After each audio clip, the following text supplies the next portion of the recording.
Question 4 on this OCR Gateway P1 section. This question is about electromagnetic waves. Look at the information about the three types of electromagnetic waves. There's type A, there's microwaves, and there's type B. The first question just asks you to fill in the two gaps, so fill in A and fill in B. Okay, now you need to really have a good idea of the electromagnetic spectrum in order. If you haven't, then go find yourself a bit of data, go find your revision guide, look it up, pause the video now and have a go at that, and then come back and check it. Okay, so what you should have got is this is infrared and this is radio waves. Now they are the next two portions in the spectrum from microwaves, so that should have been obvious that there was those two. How did you know which way around? Well, this is greater than, so this is the longest possible wavelengths in the electromagnetic spectrum, and those are the radio wave section. So this is getting longer wavelength, this is getting shorter wavelength, so infrared is shorter from microwave and radio wave is longer from microwave. So that's how you did that one. Okay, let's go on to part B, a little bit harder.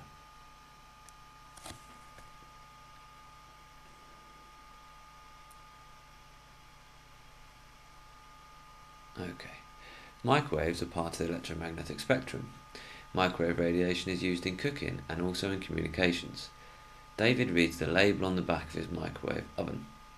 So let's just have a peek at what we're expected to do before we do anything with it.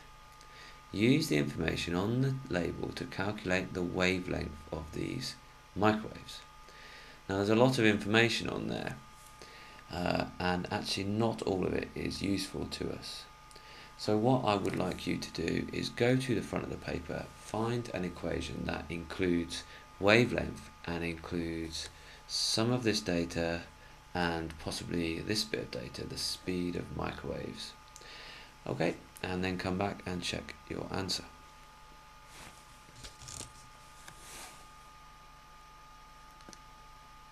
Okay, hopefully you've gone to the equation bank and you found the equation which we call the wave speed equation. It is that wave speed is frequency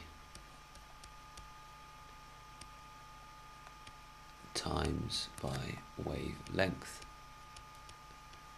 Now you're going to need to rearrange that. This is where algebra comes in handy. V is F times lambda. Speed is frequency times wavelength. Little triangle if you like that method. If not, you can do the inverse operations. V has to go at the top, F and lambda at the bottom. I want to calculate lambda, my wavelength. So I need wavelength is speed divided by frequency. Cover up lambda, V over F. Okay, there we go, that's how we did that. So now we've got the equation in the form wavelength equals wave speed divided by frequency.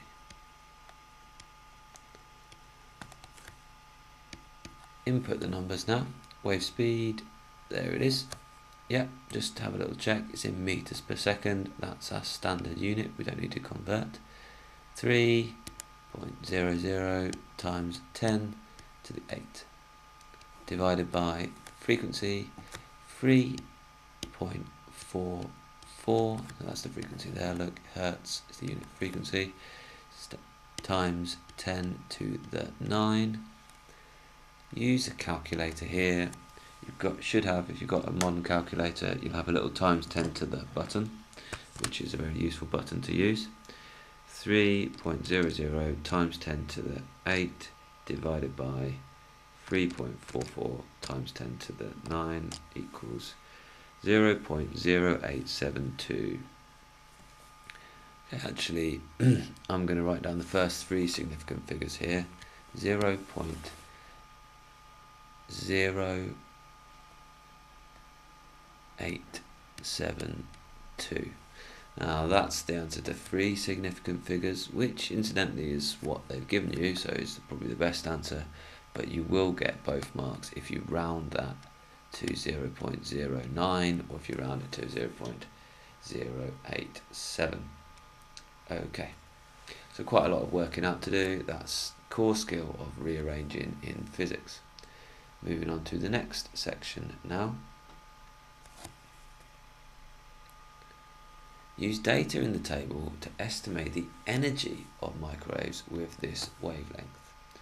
So don't forget that the wavelength you've just calculated is always useful. Anything within a question is useful for any part of that question.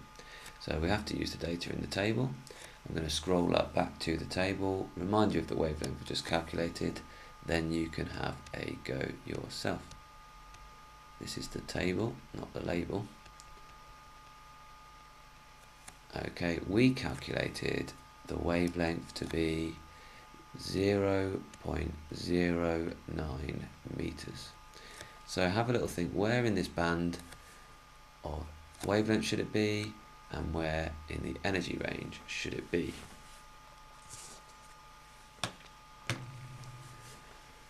Okay, hopefully you've had a go at that.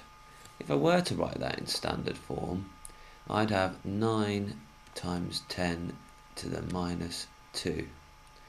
Now that's somewhere in the middle of this band, isn't it? Somewhere in the middle of this band.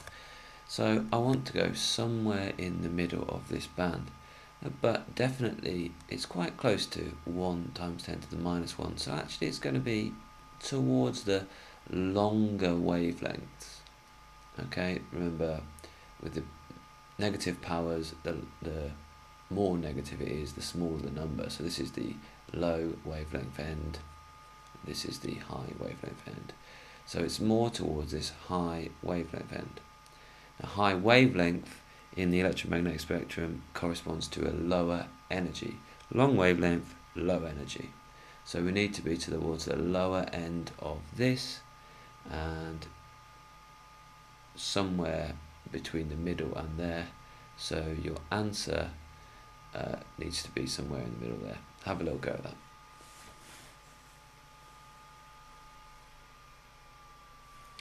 Okay, and actually the answer can be anywhere between 1 times 10 to the minus 23 and 3 times 10 to the minus 24, which is a lower bound of this. Okay, quite a tricky one, I suppose, but easier if you understand you've got a good grasp of this standard form. The last part then of this question about microwaves is a question about safety and microwaves. So let's have a little read. Lucy's father is deciding whether or not to buy her a mobile phone. He's concerned there may be health risks associated with using a mobile phone. Give an example of a potential health risk and describe how Lucy's father should evaluate the risks when making his decision. A tricky one here, isn't it? I think the easiest thing would be to think of a potential health risk. Most people will get that. Then think about advice on how to limit that, which you probably had, and then think about how he's going to weigh up the decision whether it's a good thing to buy Lucy a mobile phone or a bad decision. Okay, pause and have a go at the question.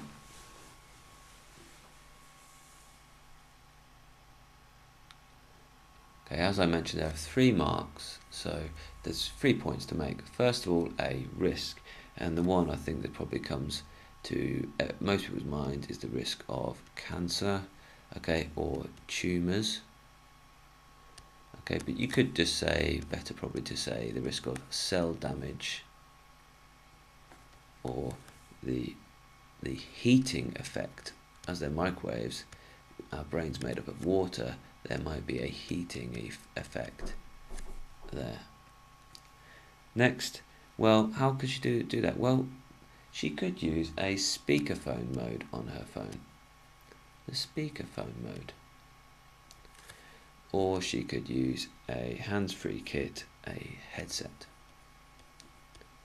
Now the other one is actually she could just limit her use. So make shorter phone calls, don't use it every day. And then lastly, well, I think this is a harder one, okay? He needs to weigh up, he needs to compare the good points, the advantages, or the benefits with the health risks.